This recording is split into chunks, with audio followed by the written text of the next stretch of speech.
நம்முடைய வாழ்க்கையிலே நாம் எவ்வளவுதான் உழைத்தாலும் அதற்கேற்ற வருமானம் இல்லாத ஒரு சூழ்நிலைகள் ஏற்படும் போதும், குடும்பத்திலே எவ்வளவுதான் நாம் இணக்கமாக இருந்தாலும் குடும்பத்திலே ஒரு நல்ல பெயர் கிடைக்காமல், குடும்பத்திலே இருப்பவர்களே நம்மை தூற்றுகின்ற போதிலும், வெளிவட்டாரத்திலே நாம் நன்றாக பழகிய போதும் நம்மை பற்றி வதந்திகளை பரப்பி நம்மை மனரீதியாக காயப்படுத்துவார்கள். இப்படியெல்லாம் எல்லாருக்குமே வாழ்க்கையிலே நடைபெறுவது உண்டு.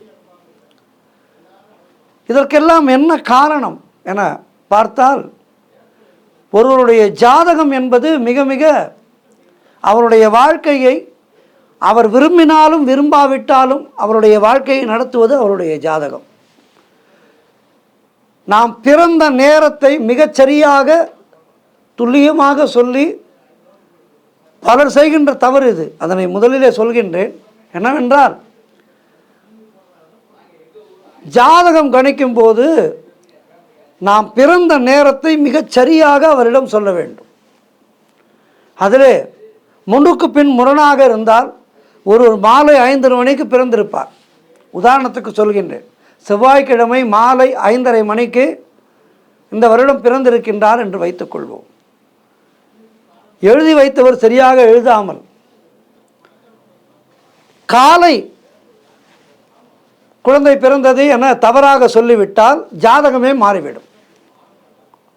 மாலையிலே பிறந்த குழந்தைக்கு காலையிலே நேரம் சொல்லி ஜாதகம் கணித்தால் அது எப்படி சரியாக இருக்கும்?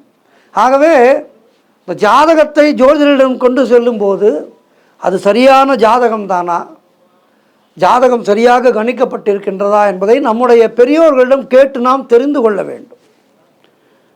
தெரிந்து கொண்டு முறையாக இந்த ஜாதகத்தை எழுதிவிட்டால் அதன் பிறகு நாம் ஜோதிடரிடம் செல்லும்போது அவர் சொல்கின்ற பலன்கள் நமக்கு சரியாக இருக்கும்.